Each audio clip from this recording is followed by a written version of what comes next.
Assalamualaikum warahmatullahi wabarakatuh. Baik, kami dari kelompok 6 ingin memaparkan materi tentang konsolidasi dengan akuisisi pada nilai tercatat ekuitas. Baik, perkenalkan, saya Muhammad Agung Lestari bersama dua rekan saya, Rian Dika Pratama dan Bayu Trian Sandi Putra. Baik, untuk materi pertama akan disampaikan oleh saya sendiri. Materi kedua kepada Rian Dika Pratama. Materi ketiga Bayu Trian Sandi Putra sekaligus penutup. Baik, langsung saja ke materinya.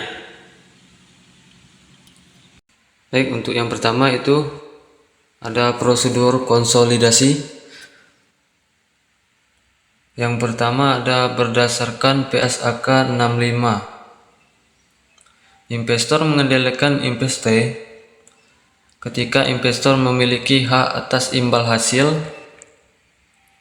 variabel dan memiliki kemampuan untuk mempengaruhi imbal hasil tersebut. Dan yang kedua yaitu ada parent atau entitas induk, investasi yang melakukan investasi sehingga memiliki hak pengendalian atas entitas lain. Baik, selanjutnya ada yang ketiga itu subsidiari atau entitas anak, entitas yang dikendalikan investor.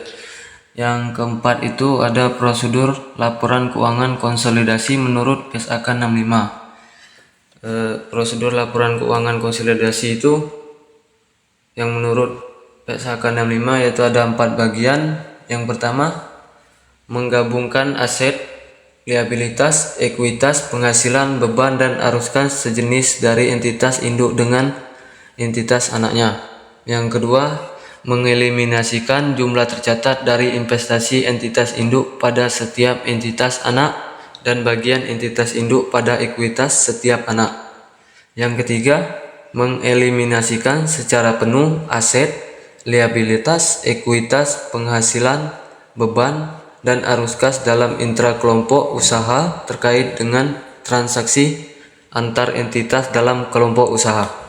Yang terakhir, jika entitas dalam kelompok usaha yang akan dikonsolidasikan menggunakan kebijakan akuntansi yang berbeda dengan kebijakan akuntansi yang digunakan dalam penyajian laporan keuangan konsolidasi, maka ketika penyusunan laporan keuangan konsolidasi perlu dilakukan penyesuaian untuk memastikan keseragaman. Baik, selanjutnya itu jurnal eliminasi akan dilanjutkan oleh rekan saya yaitu Rian Dika Pratama. Kepada Rian Dika Pratama saya persilakan. Baiklah, terima kasih kepada Agung atas penyampaian materinya. Baiklah, saya akan melanjutkan materi dari rekan saya Agung. Baiklah, selanjutnya yaitu jurnal eliminasi. Jurnal eliminasi digunakan untuk menyesuaikan saldo pada setiap akun yang terdapat pada setiap entitas yang akan dikonsolidasi sehingga mencerminkan saldo yang seharusnya ketika seluruh entitas yang dikonsolidasikan dianggap sebagai sebuah entitas tunggal.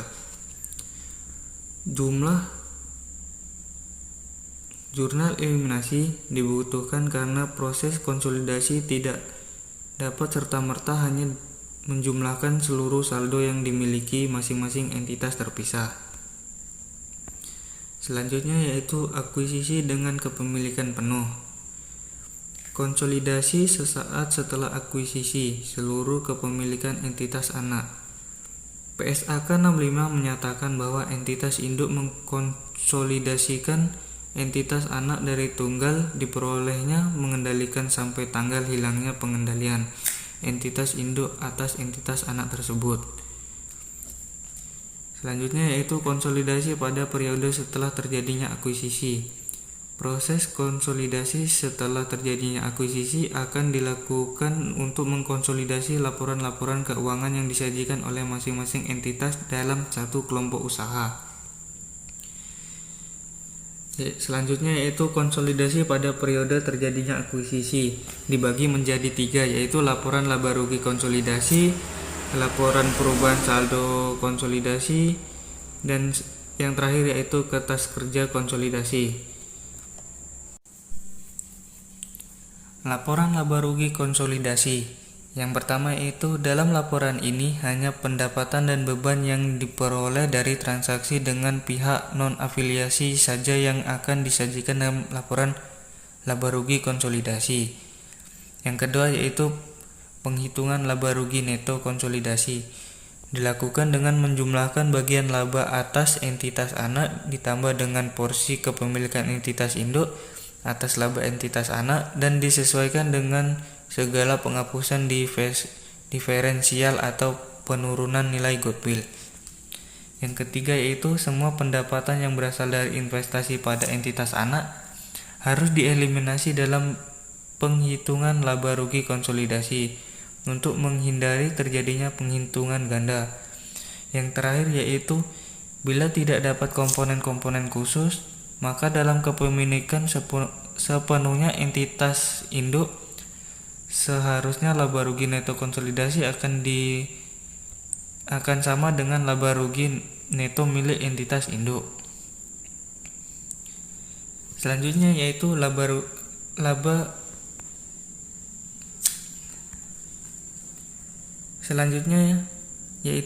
laporan perubahan saldo laba konsolidasi. Yang pertama yaitu saldo laba konsolidasi merupakan bagian laba yang tidak didistribusikan kepada pemilik entitas. Dalam hal kombinasi bisnis adalah pemegang saham entitas induk.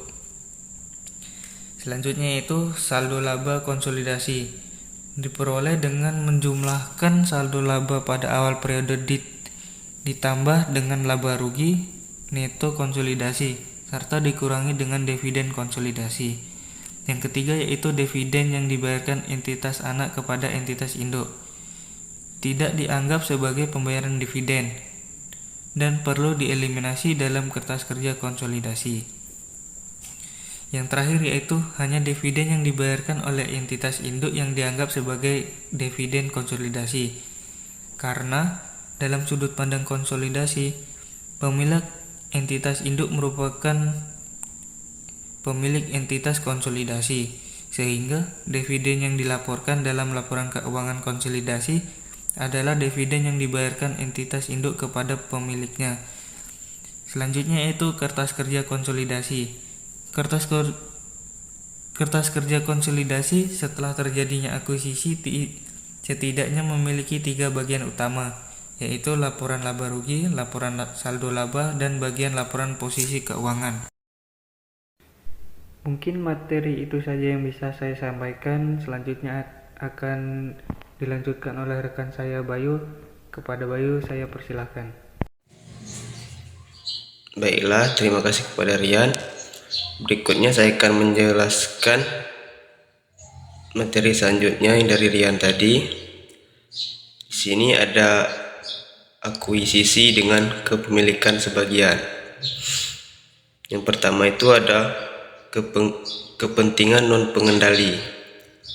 Itu menurut PSAK 65 mensyaratkan entitas induk untuk menyajikan secara terpisah bagian dari kepentingan non pengendali pada ekuitas dalam laporan posisi keuangan konsolidasian. Berikutnya saat setelah diakuisisi. Setelah periode akuisisi, prosedur yang dilakukan untuk penyusunan laporan keuangan konsolidasian pada tahun setelah akuisisi atau tahun kedua adalah sama dengan prosedur yang dilakukan pada akhir tahun terjadinya akuisisi. Baiklah, materi yang selanjutnya yaitu isu lain seputar konsolidasi. Dibagi menjadi 2. Yang pertama itu ada konsolidasi metode biaya, yaitu pemilihan metode biaya atau metode ekuitas oleh entitas induk tidaklah menjadikan laporan keuangan konsolidasian yang dihasilkan akan berbeda. Yang berikutnya, yang kedua ini penyajian dan pengungkapan. Menurut dalam PSAK 67, jika entitas induk menganggap pada entitas anak terdapat kepentingan non pengendali yang dianggap material. Mungkin itu saja materi dari kelompok kami. Bila ada salah kata, saya mohon maaf. Pada Allah saya mohon ampun. Saya akhiri. Terima kasih. Wabillahi taufiq wal hidayah. Wassalamualaikum warahmatullahi wabarakatuh.